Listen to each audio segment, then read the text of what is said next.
पे पेट साफ नहीं होगा। पैर ठंडे रहना, क्योंकि शरीर में आपके बहुत अधिक ऊर्जा नहीं होती है, तो पैर ठंडे रहते हैं। और फिर नाड़ी जो है हमारी कमज़ोर होने लगती है, धीरे धीरे चलती है। और इसके बाद जो बहुत पुराने रोगी हो जाते हैं वो तो पैदल मतलब चलने में भी असमर्थ हो जाते हैं, क्योंकि जब भोजन नहीं पचता है तो शरीर को कोई तत्व नहीं मिलता है। तत्व नहीं मिलेगा तो धीरे धीरे शरीर कमज़ोर हो जाता है।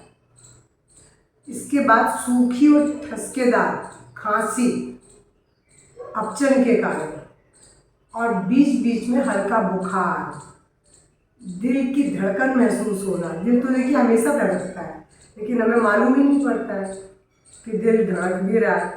हाथ लगाएंगे, कुछ लगाएंगे तो समझ में आएगा, पर उस समय तेज हो जाती है या जोर से धड़कता है तो हमें मालूम पड़ता है। गैस बनना, उल्टी आना, जी मिचलाता है, और उसके अलावा नींद कम हो जाती है। ये सब ना अपचन से उत्पन्न समस्या है। अगर आपको खाना ढंग से नहीं बचेगा तो ये सारे लक्षण आपके शरीर में से सब न भी आए, थोड़े तो आएंगे, और शरीर वास्तव में कमज़ोर हो जाता है। क्योंकि जब खाना नहीं पचने का मतलब जो हम आहार ले रहे हैं तो उसका सार तत्व शरीर को नहीं मिलता।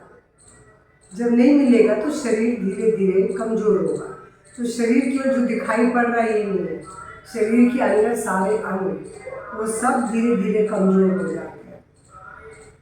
तो ये तो अपचन के कारण होने वाली समस्याएं हैं कि जो आपको नींद से लेके सब कुछ कमज़ोरी सब कुछ आ जाती है।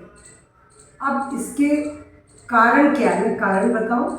सबसे पहला तो है मानसिक परेशानी, यानी तनाव। जब व्यक्ति कोई मानसिक रूप से किसी बात से परेशान हो तो वो जब खाना खाएगा तो खाना पचेगा नहीं, और जब तनाव में होगा तो भी खाना नहीं पचेगा। क्योंकि खाना बिल्कुल मन शांत हो तो हमारा डाइजेशन सिस्टम एक्टिव होता है। फिर भोजन में कई बार हम ऐसा आहार खाते हैं कि हमको उसमें ताकत वाली चीज़ें नहीं मिलती हैं, हम केवल स्वाद के लिए खाते हैं, तो खनिज लवणों का अभाव हो जाता है, जिसकी वजह से भी मतलब ये परेशानी आती है। ये तो उसके कारण है, मतलब अपचन के। और रिफाइंड फ्लोर, जैसे रिफाइंड फ्लोर, ऑयल, शुगर, ये सब अपचन के कारण है, क्योंकि ये आहार हमारे शरीर के लिए नहीं है। हम स्वादवश खाते हैं, इसीलिए हमारा खाना पचता नहीं है। और अनियमित समय पर खाना खाना, हम इतने व्यस्त रहते हैं कि हमारा कोई समय शेड्यूल ही नहीं है। जब हमको समय मिला हम खाने बैठ गए, तो शरीर तो उसके लिए पचाने के लिए हर समय तैयार नहीं है। तो ये भी एक अपचन का कारण है। हड़बड़ी में खाना खाना, जल्दीबाजी रहती, जल्दी जल्दी मुंह में ठूसा, चबाया, बिना चबाए निगल लिया, पेट भर गया, चलो, ये भी अपचन का कारण है। क्योंकि पेट के अंदर दांत नहीं है, मुंह के अंदर दांत है, और दांतों को इसीलिए भगवान ने मुंह में दिया है कि हम चबा चबा के भोजन करें। अगर हम हड़बड़ी में करेंगे तो यही होगा। देर रात भोजन करना, आजकल जैसे ये लोगों का नियम हो गया है, 9:30-10 बजे बाजार दुकान से आएंगे, बाजार से आएंगे, उसके बाद वो आराम से खाना खाएंगे और खाना खा के फिर सो जाएंगे। खाना खा के सोने से खाना हजम नहीं होने वाला है।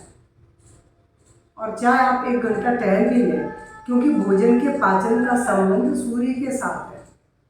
अगर सूर्य का साथ नहीं भी दे पाए तो 7 बजे तक तो खाना खत्म हो जाना चाहिए रात का। बिना चबाए जल्दी जल्दी निगल लेना खाना। अक्सर कुछ लोगों की आदत होती है, वो टीवी या मोबाइल देखते हुए खाते हैं, जल्दी जल्दी खा लेते हैं, अच्छी तरह चबाते नहीं हैं, तो पाचक रस जो मुंह से श्रवण होते हैं वो भोजन को नहीं मिलते हैं। तो एक ये भी कारण है अपचन का बहुत बड़ा। और दूसरा, आजकल भोजन के साथ लोग जो पानी पीते हैं, पानी नहीं पीना चाहिए। आपको पीना है छाछ पीजिए, सूप पीजिए, लेकिन भोजन के साथ पानी मत पीजिए। पानी पिएंगे तो भोजन नहीं पचेगा, क्योंकि जो आपकी पाचन अग्नि पेट में प्रज्वलित हुई है भोजन को पचाने के लिए, वो मंद पड़ जाएगी, तो पाचक रस सही मात्रा में नहीं होंगे, भोजन नहीं पचेगा। भोजन ठीक से कई बार पका हुआ नहीं हो। अब कच्चा, जब कोई जल्दीबाजी में आधे कच्चे चावल ही निकलने पड़ गए, तो दाल भी ऐसी है, नहीं पचेगा वो भोजन हमें।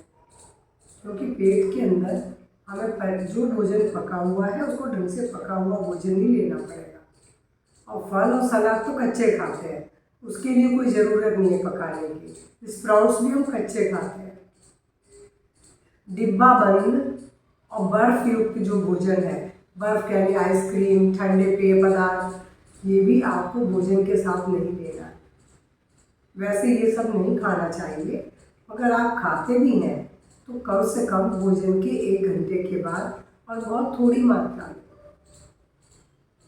इन बातों का आपको पालन करना पड़ेगा अगर अपचन की समस्या है, क्योंकि लंबे समय तक बनेगी ये समस्या तो आप बहुत शारीरिक रूप से कमज़ोर और परेशान हो जाएंगे, बहुत से रोगों से घिर जाएंगे। अब मैं आपको बताऊं कि आपको क्या उपाय करें जब अपचन की समस्या है, तो हमें क्या करना चाहिए। हमें अपने आहार को सादा, सात्विक और उचित मात्रा में खाना चाहिए। अधिक मात्रा में हम भोजन करेंगे, पेट पचा नहीं पाएगा। भूख से थोड़ा कम खाएं। भूख से कम खाया हुआ भोजन यानी पेट में इतनी जगह बचे कि एयर की जगह हो, ताकि वो भोजन को पचा सके। तो भूख से थोड़ा कम, सादा और सात्विक भोजन हो, ताज़ा हो, शरीर की आवश्यकताओं की पूर्ति करने वाला हो, पोषण देने वाला हो, यानी उसमें उन चीज़ों का समावेश हो जिससे हमारे शरीर का स्वास्थ्य सुधरता है, जैसे फल, हरी सब्जियां, सलाद, बॉइल्ड वेजिटेबल, ये सब हमारे शरीर के लिए अच्छे हैं।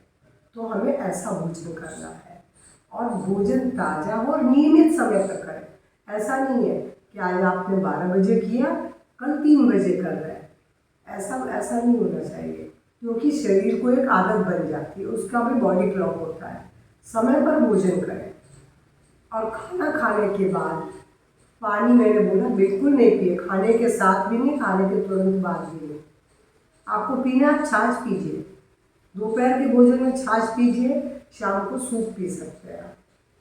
और इसके बाद 10 मिनट भोजन करने के बाद वज्रासन में जरूर बैठें। अगर आप वज्रासन इसको बोलते हैं, दोनों पैरों को घुटने से मोड़ लेते हैं, पर घुटने के दर्द वाले तो नहीं बैठ पाएंगे, पर बाकी तो सभी बैठ सकते हैं।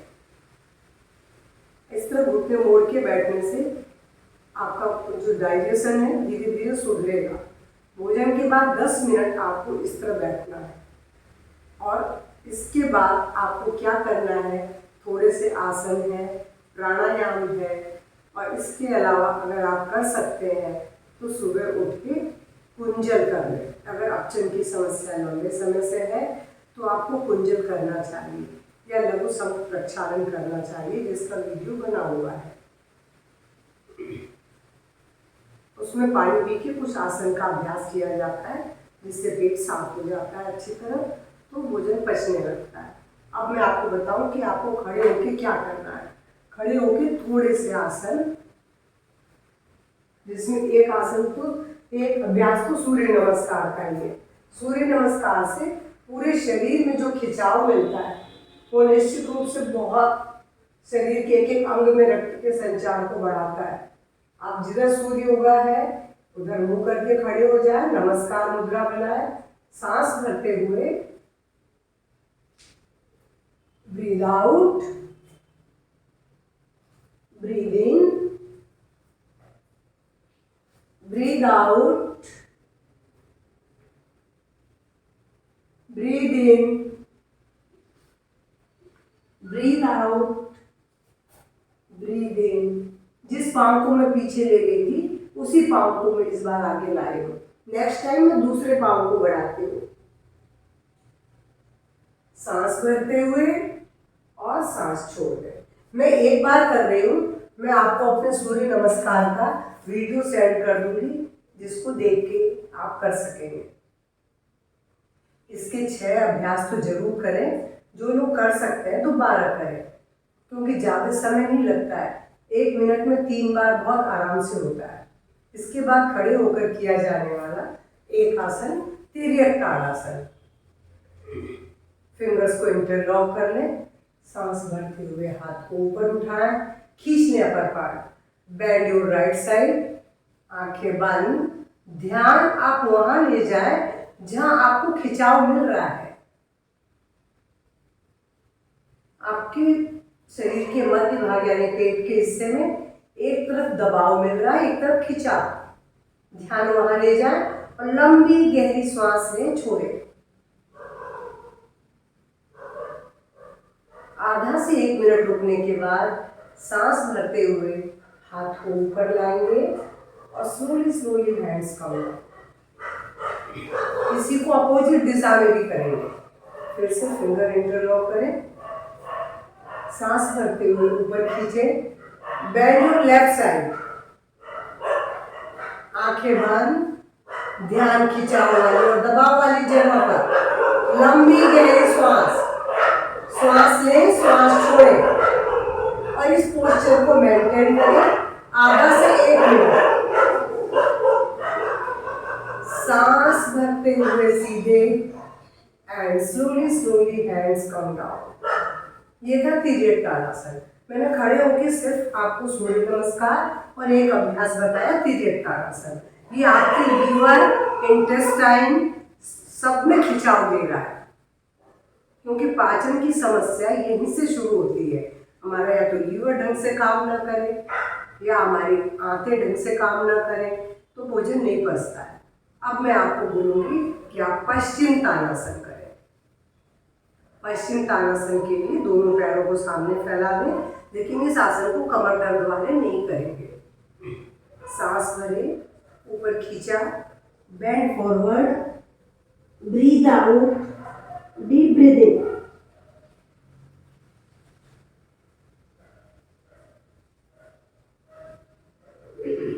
इस पोज में भी आधा से 1 मिनट रुकने के बाद सांस भरते हुए हाथ को ऊपर खींचें and slowly slowly hands come down. ये आपका पश्चिम ताड़ासन था। आसनों में जब हम आगे झुकते हैं तो हमें पीछे झुकना है, इसलिए मैं बोलूँगी उष्ट्रासन।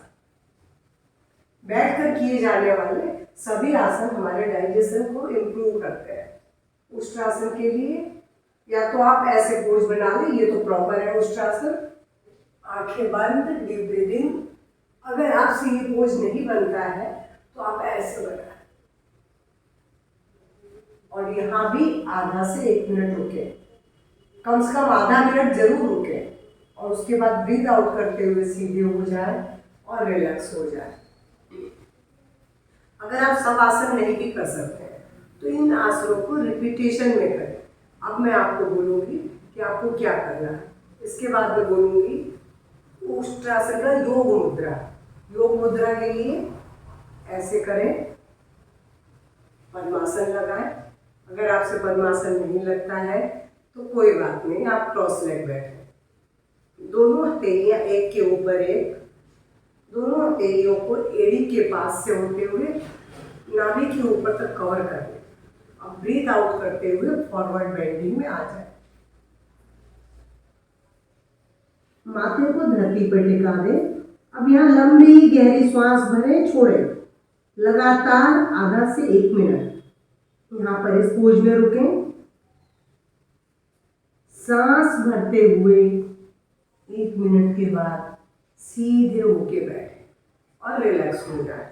जब हम आगे झुक रहे हैं, मैंने बोला तब आपको पीछे भी जाना पड़ेगा।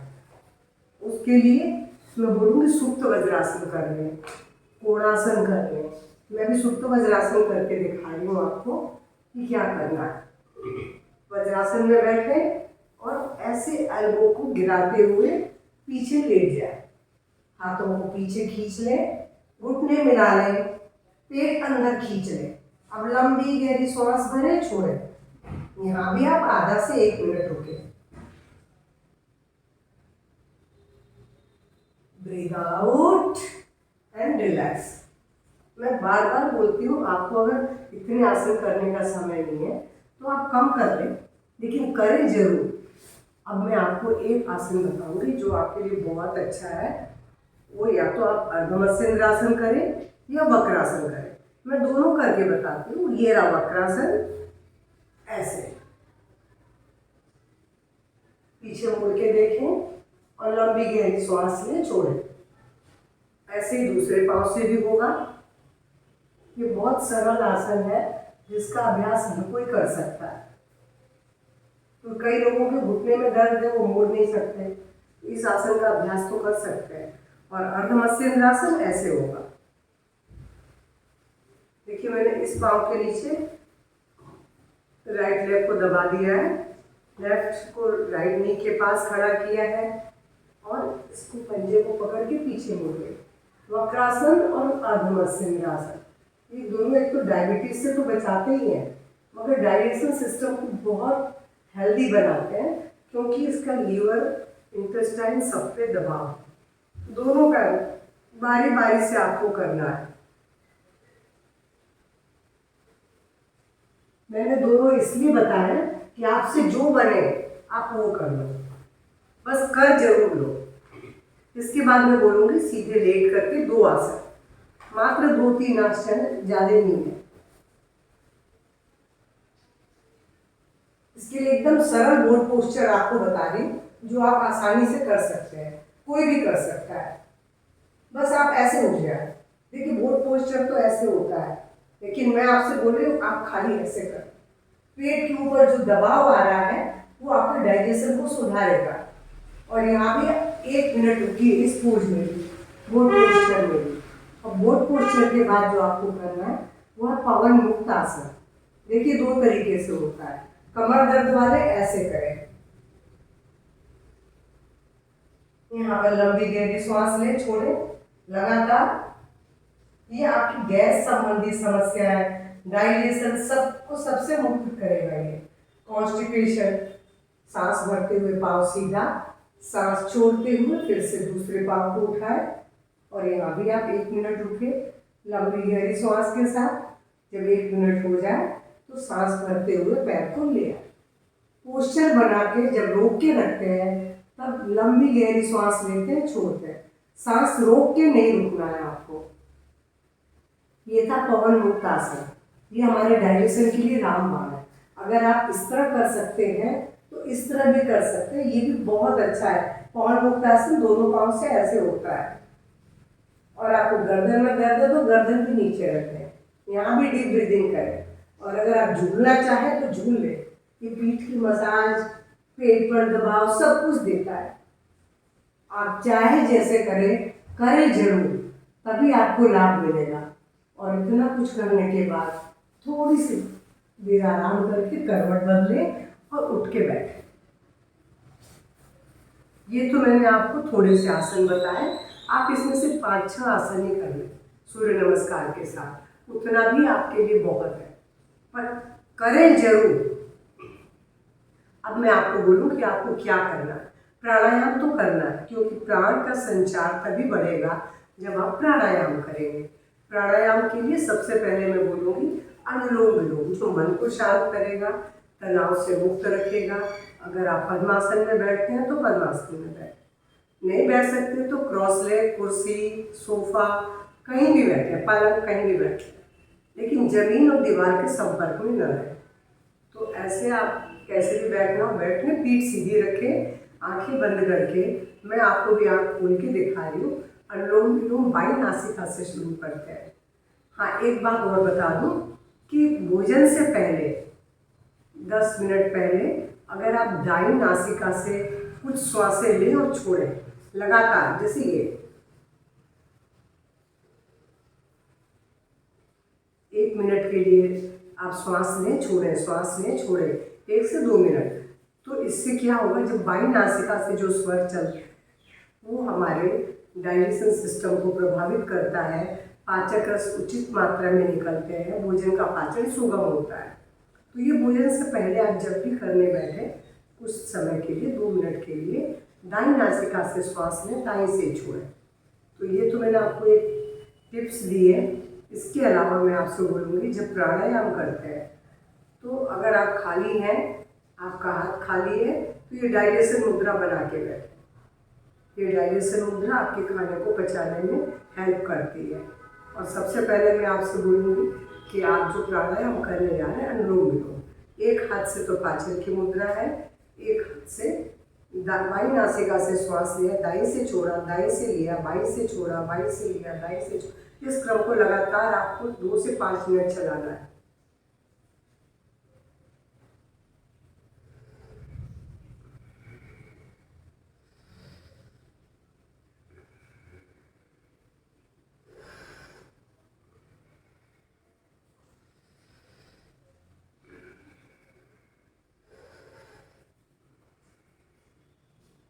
मैंने आपको बहुत थोड़ा सा करके बताया है कि बारी बारी से बाई से शुरू करेंगे, बाई पे समाप्त करेंगे।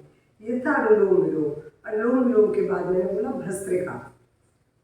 इसमें आपको तेजी से सांस भरनी है, छोड़नी है। पेट का कोई काम नहीं, लंग्स का है। इसका प्रभाव लीवर पर बहुत बढ़िया है, और लीवर हेल्दी होगा तो खाना पचेगा।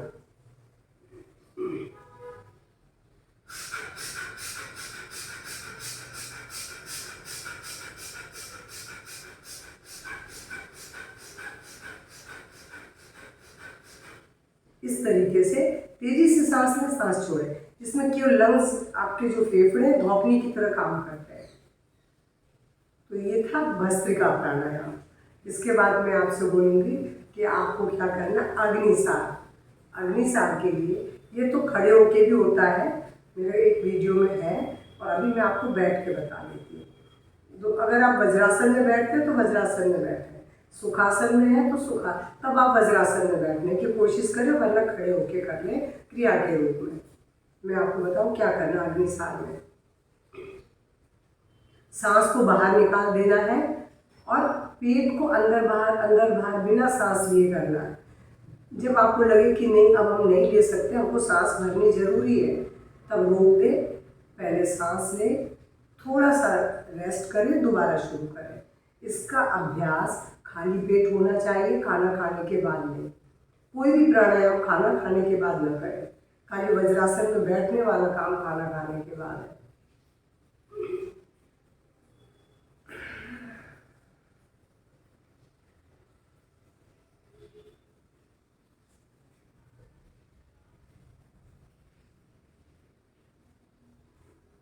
आपने देखा मेरा पेट खाली हो रहा है। मैं आपको थोड़ा घुटने के बल खड़े होकर दिखा देती हूँ। जैसे खड़े होके क्रिया मैंने बताया, ये खड़े होके भी है।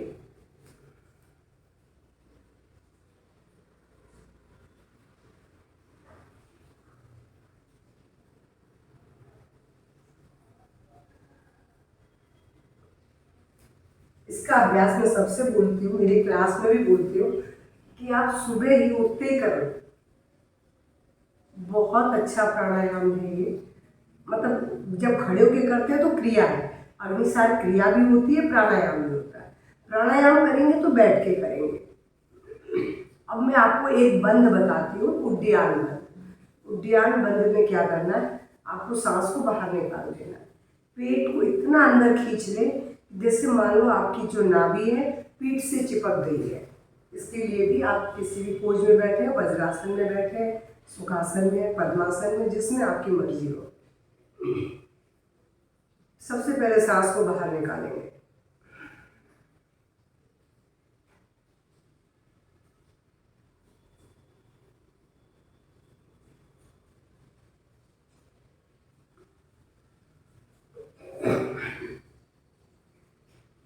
जब आपको सांस लेने का मन हो तो सबसे पहले पेट को ढीला छोड़ना होगा।